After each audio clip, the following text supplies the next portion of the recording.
Assalamualaikum, Tam. Ni apa kes pula Anwar kena bayar 50,000 kat Yusof Router ni? Anwar kalah saman ke apa ni, Tam? Lah, kalau saman mai kok mana pula ni Pak Dollah? Perbicaraan pun tak mula lagi. Ini berkenaan hal lain. Ini berkenaan 8 soalan yang Peguam PMX rujuk itu. Oh, yang ni kes yang Nuat minta immunity tu ke? Penakut lah Nuat ni pergi minta immunity buat apa? Kan dah kena tolak dengan mahkamah dah. Salah juga tu Pak Dollah. Bukan PMX minta immunity. Yang tu Peguam PMX sebelum ni rujuk 8 persoalan kepada mahkamah. Untuk mahkamah jawab. Apabila kita ada persoalan mengenai tafsiran undang-undang, siapa yang kita rujuk Pak Dollah? Untuk nak tafsir undang-undang, rujuk kat Pak Dollah ke? Kalau bab undang-undang ni kena rujuk kat mahkamah lah. Takkan rujuk kat aku pula, Tam. Aku kan tahu apa-apa pun bab undang-undang.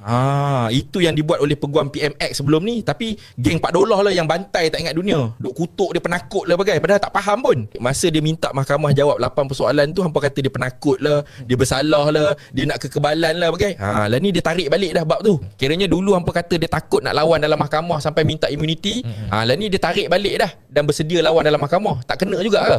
Yang tu pun kena terangkan betul-betul. Bukan mahkamah rayuan tolak, PMX yang arahkan untuk tarik balik rayuan tu.